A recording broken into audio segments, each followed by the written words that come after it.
Top Hero. Hello. Thank you so much for joining me today, and welcome to This Week in Australia. That's right. We're all the way from up top here in Indiana. Going down. Going down across to the other hemisphere to see what happened in Australia this week.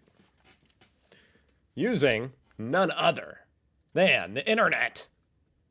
Reddit, to be specific. And holy crap. Top post this week.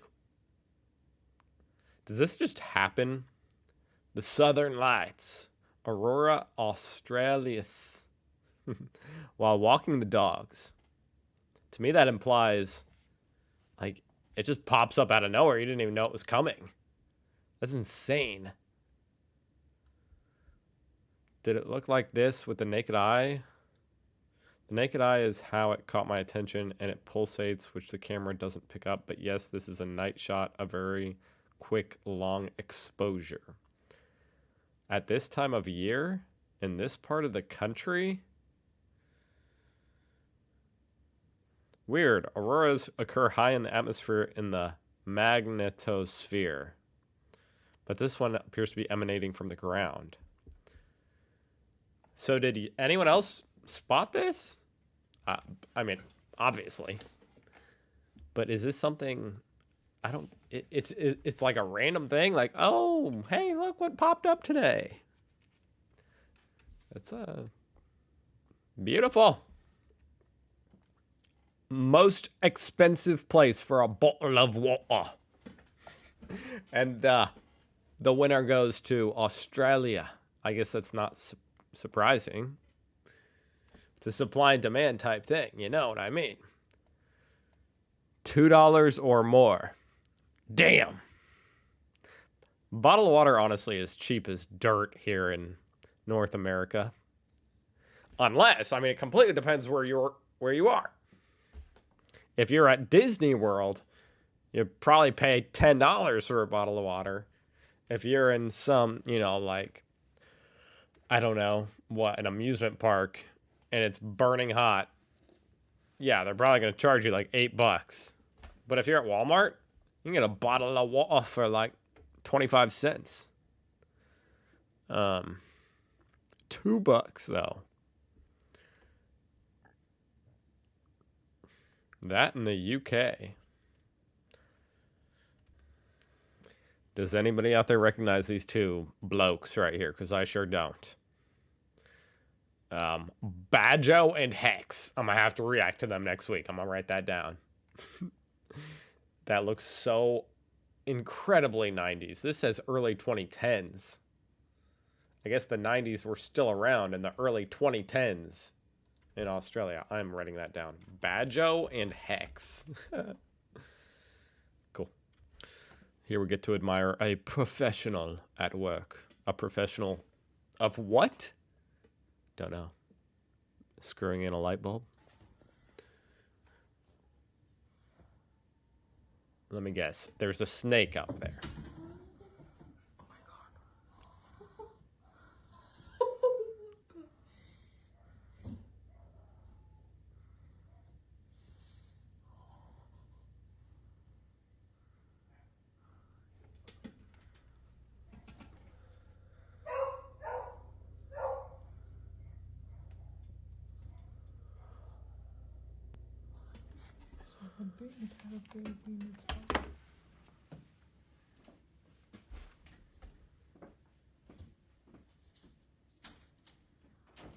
Nice.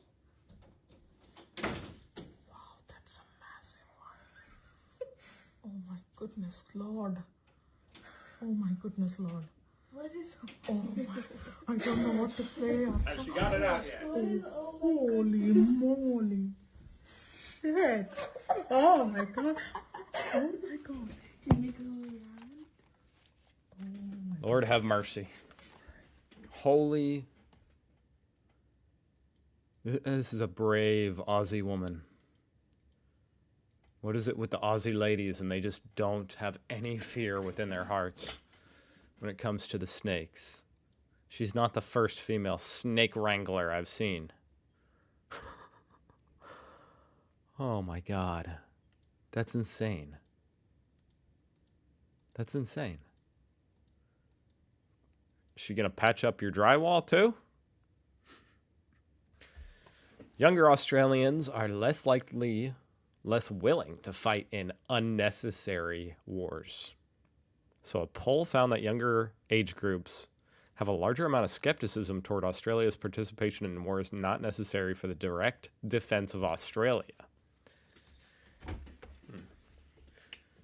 It's kind of interesting. I wonder what, is it because of the internet and like, I don't know. I feel like the world feels a lot more connected, and it feels it's harder to persuade people, those people are pure evil and we need you to go fight them. It feels a lot more, complicated than that now.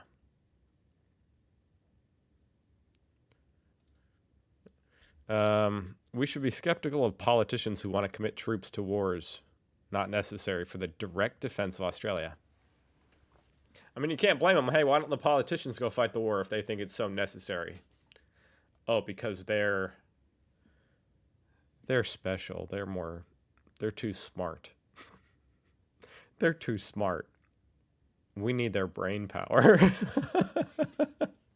We can't sacrifice their lives. We need their brain power to sit back here where it's safe and let other people fight the wars. Why don't presidents fight the war? Y'all know that song? All right. Found at Vinnie's. Australian Bureau of Statistics? Is this thing worth a lot of money? That's a pretty dope watch. My dad has one of these. From memory, you used to get a watch after 25 or 30 years of consecutive service. That is pretty cool. At the Bureau of Statistics. That's pretty random. My grandpa received 3 Omegas from his almost lifelong employment as a fitter and turner for a largish Australian company. Okay. What are the chances of that? What are the chances of what? It's pristine and seemingly unworn. My guess is it was a corporate custom gift for someone at the ABS at some point. It's a very pretty watch. I work at the ABS. I'll see if I can find some context for you today, OP. Well, we need the update. Where is the update? It's been 3 days. Let's see. What the heck? Now I'm afraid to see what is. I'm afraid to see anymore after that message. It feels wrong to laugh at this. I think this is someone's Anzac Cake. Lest we forget.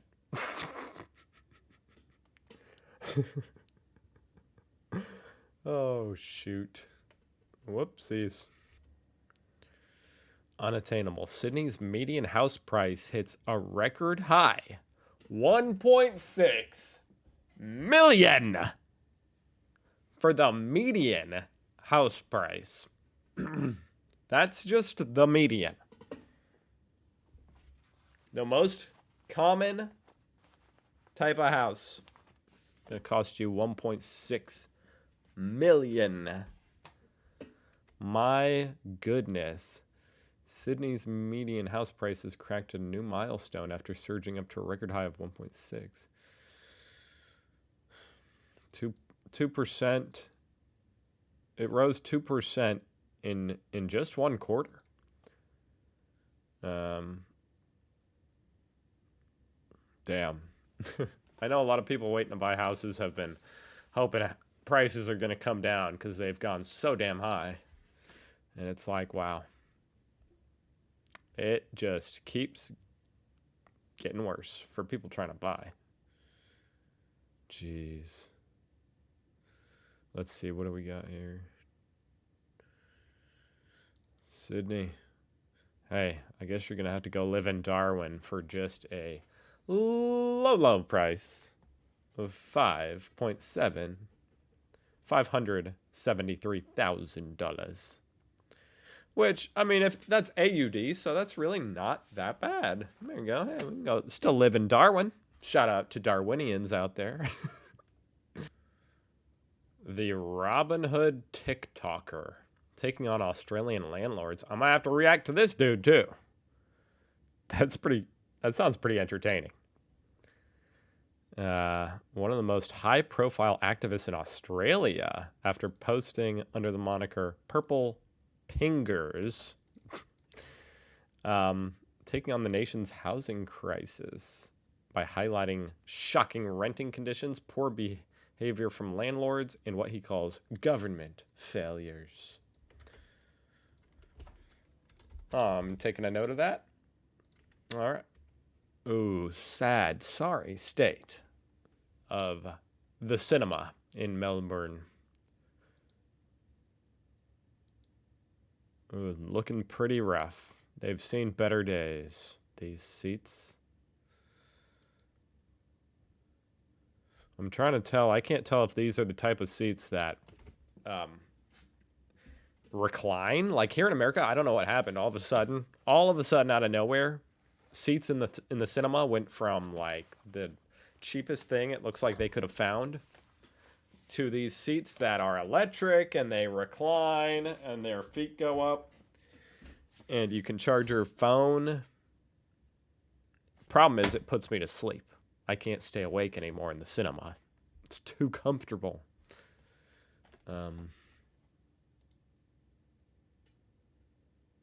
These, on one hand, look kind of nice. I mean, the cup holders and the big tray. But, yeah, they could use a little renovation, huh?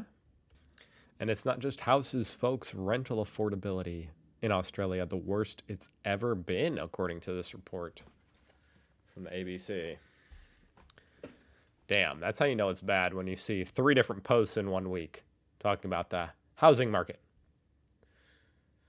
Looks like the dude who Channel 7 misidentified as the attacker in Bondi reached a settlement. Good for him. I mean,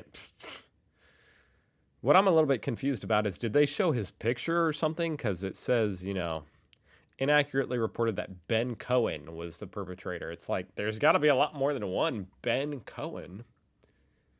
But they probably showed his photo or something. Which he definitely deserves some, a settlement for that. I wonder how big it was. No idea. It's not posted here that I see. That's interesting. Australians are ranked the 3rd most adventurous eaters after Filipinos and Singaporeans. Interesting metric here.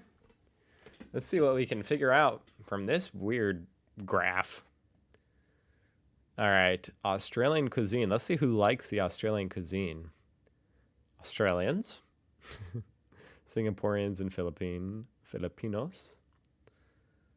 And not a lot of other people. Kind of odd. I feel like Australian cuisine is very unoffensive. American cuisine. Really? The Philippines loves American cuisine, apparently. 93. I think that means how much they like it or something. Oh, percent of people who have tried that cuisine and say they like it. Okay. Let's see. How much do Australians like American cuisine? 68. It's not that good. Let me see the same thing with Australian. Where's the American? This is kind of hard, guys. It's kind of...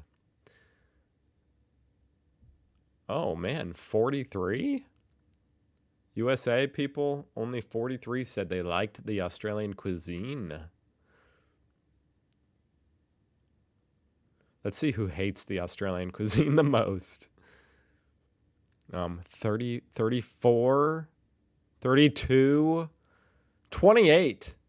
Japanese people can't stand the Australian cuisine, guys. That's kind of weird. It's not that far away. Like, isn't there quite a few tourists from Japan?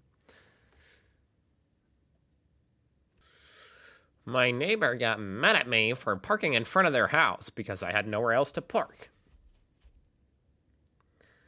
We have a packed street regardless of all the garages, and said I can't park here either way because it's illegal to park in front of these drains.